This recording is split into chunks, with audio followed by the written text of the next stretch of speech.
Hi everyone. Rule of law. Rule of law supports equality of citizens before law. అంటే చట్టం ముందు అందరూ సమానమే అని చెప్పేదే రూల్ ఆఫ్ లా. ఈ రూల్ ఆఫ్ లా అనేది బ్రిటిష్ వాళ్ళు డెవలప్ చేసిన ఒక గొప్ప సిద్ధాంతం. ప్రతి ఒక్క పౌరుడు చట్టం ముందు సమానమే. అది ముఖ్యమంత్రి కానీ, మామూలు సిటిజన్ కానీ, కలెక్టర్ కానీ, ఎస్పీ గారు కానీ, ఇంకెవరన్నా కానీ ఎవరైనా చట్టం ముందు సమానమే అని చెప్పేదే రూల్ ఆఫ్ లా. అయితే ఇప్పుడు మనం మన దేశంలో జరుగుతున్న పరిణామాలను, రోజువారీ మన నిత్య జీవితంలో జరిగే సంఘటనలు చూస్తే అందరూ ఒకటే అన్న భావన మీకు ఉందా? లేదు.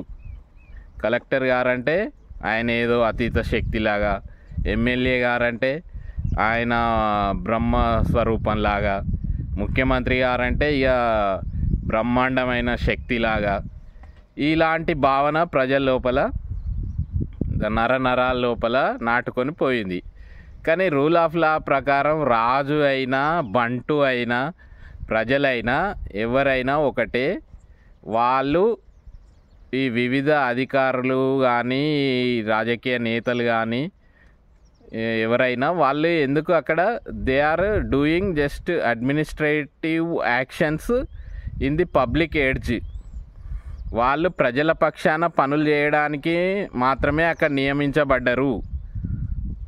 అంతేగాని వాళ్ళు గొప్ప వ్యక్తులని, మీకంటే గొప్ప వాళ్ళని అన్నది భావన అవసరం లేదు. కాకపోతే అది ప్రజలకు తెలియక రేషన్ కార్డు, అబ్బో ఎంఆర్ఓ గారు రేషన్ కార్డు ఇచ్చారు, అబ్బో కలెక్టర్ గారు పట్టాదారు పాస్బుక్ జారీ చేశారు, అబ్బో ఎస్ఐ గారు ఎఫ్ఐఆర్ నమోదు చేశారు అని వాళ్లకు దండాలు పెట్టడం, వంగి వంగి నమస్కారాలు చేయడం, అతీతమైన శక్తి కలిగిన వ్యక్తులుగా ప్రజలు వాళ్ళని ఊహించుకోవడం, వాళ్ళను ప్రశ్నించకపోవడం, ఇలాంటివన్నీ మన దేశంలో నిరక్షరాస్యత మూలంగా పేదరికం, అసమానతలు, కుల వివక్ష ఇలాంటి రకరకాలుగా విభజించబడి ఉంది సమాజం. కాబట్టి వాళ్ళకు తెలియక ఇవన్నీ కూడా జరుగుతాయి. వాళ్ళు కూడా ఇప్పుడు ఈ అధికారులు, నేను చెప్పిన ప్రభుత్వంలో ఈ అడ్మినిస్ట్రేటివ్ యాక్షన్స్ చేసే ఎవరైనా ముఖ్యమంత్రి గారు కానీ, కలెక్టర్స్, ఆఫీసర్స్ కానీ, ఎమ్మెల్యేలు కానీ, మినిస్టర్స్ కానీ వాళ్ళందరూ కూడా అడ్మినిస్ట్రేటివ్ యాక్షన్స్ చేస్తారు. వాళ్ళు constitution, as per constitution public ఎడ్జిలో చేయడం కోసం అక్కడ ఉన్నారు. అంతే తప్ప కానీ వాళ్ళు అతీతమైన శక్తులేం కాదు. వాళ్ళను నిలదీయాల్సిన అవసరం ప్రజలకు ఎంతైనా ఉంది. మీరు భయపడాల్సిన అవసరం లేదు ఎవరికి కూడా. ఎందుకంటే రూల్ ఆఫ్ లా ఏం చెప్తుంది? Rule of law prevents arbitrary exercise of power by legislative, judiciary and executive. అంటే లెజిస్లేచర్స్ అంటే ఈ శాసనకర్తలు కానీ, అధికారులు కానీ, ఎగ్జిక్యూటివ్ అంటే అధికారులు, జ్యుడిషియరీ అంటే న్యాయస్థానాలు, ఇవి తమ పరిధిని మించి అధికారం ఉపయోగించడానికి వీలు లేదు. అలా వాళ్ళని అడ్డుకునేదే ఈ రూల్ ఆఫ్ లా. ఈ రూల్ ఆఫ్ లా ఎట్లా అడ్డుకోబడుతుందంటే మన కాన్స్టిట్యూషన్లో హార్ట్ అండ్ కోర్, రాజ్యాంగం యొక్క ఆత్మ లాంటిదే judicial review. What is judicial review? Judicial review is power of courts to review the actions of legislative, judiciary and executive.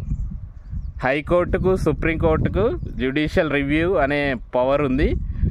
ఆ అధికారం ద్వారా ఈ మిగతా సెక్షన్లు, మిగతా శాసనకర్తలు కానీ, అధికార యంత్రాంగం కానీ, కింది స్థాయి న్యాయస్థానాలు కానీ వాళ్ళు తమ పరిధికి మించి అధికారాలు వినియోగించినట్టయితే వాటిని అడ్డుకునేదే జ్యుడిషియల్ రివ్యూ.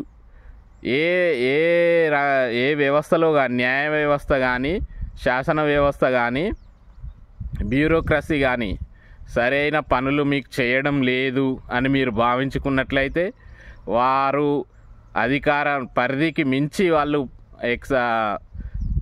అధికారాన్ని వాడుతున్నారు అని మీరు భావించుకున్నట్టయితే మీరు ఆర్టికల్ 32 ద్వారా సుప్రీంకోర్టును కానీ ఆర్టికల్ 226 ప్రకారం సంబంధిత హైకోర్టులను కానీ ఆశ్రయించి మీరు న్యాయం పొందొచ్చు.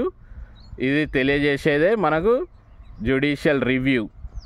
There can be no exercise of power if power does not exist in law. చట్టంలో లేని అధికారం నువ్వు వాడడానికి వీల్లేదు. అది కంట్రోల్ చేసేదే జ్యుడిషియల్ రివ్యూ. ఇంకోటి ఏంటంటే all power is capable of abuse అని ఇంగ్లీష్లో ఒక సామెత ఉంది. అంటే అధికారం అనేది ఎక్కడైతే ఉంటుందో అది ఖచ్చితంగా దుర్వినియోగం కాబడుతుంది. అదిగా ఎస్టాబ్లిష్డ్ ఒక అజ్యూమ్డ్ ముందస్తుగా మనం ఊహించుకునేది. ఎక్కడైతే ఒక అధికారంలోకి రాగానే దాన్ని దుర్వినియోగం చేయడానికి శతవిధాల ప్రయత్నం చేస్తాడు. ఇది మన దేశంలో విపరీతంగా ఉంది, ప్రపంచ దేశాలలో కూడా ఉంది. కానీ అక్కడ కొంచెం తక్కువ మోతాదులో ఇట్లాంటివి జరుగుతాయి.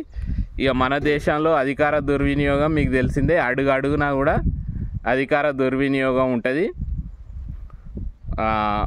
మనందరికీ తెలిసిందే. సో మనం ముఖ్యంగా ఇందులో 2 పాయింట్స్ ఉంటాయి. ఒకటి రూల్ ఆఫ్ లా అనేది రాజ్యాంగంలో అంతర్లీనంగా ఆర్టికల్ 14, 15 ఈ 2 ఆర్టికల్స్. ఆర్టికల్ 14 ఏమో ఈక్వల్ బిఫోర్ లా, ప్రతి పౌరుడు చట్టం ముందు సమానమే అని తెలియజేస్తుంది.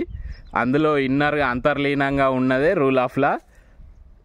ఆర్టికల్ 15 ఏమో ఈక్వల్ ప్రొటెక్షన్ బై లా, అంటే రాజ్యాంగం ద్వారా ప్రతి పౌరునికి సమాన రక్షణ లభిస్తుంది. రాష్ట్రపతి అయినా, సామాన్య వ్యక్తి అయినా, ముఖ్యమంత్రి అయినా, ఎమ్మెల్యే అయినా రాజ్యాంగం ద్వారా సమాన రక్షణ లభించేది ఆర్టికల్ 15. చట్టం ముందు ప్రతి ఒక్కరు సమానం తెలియజెప్పేది ఆర్టికల్ 14.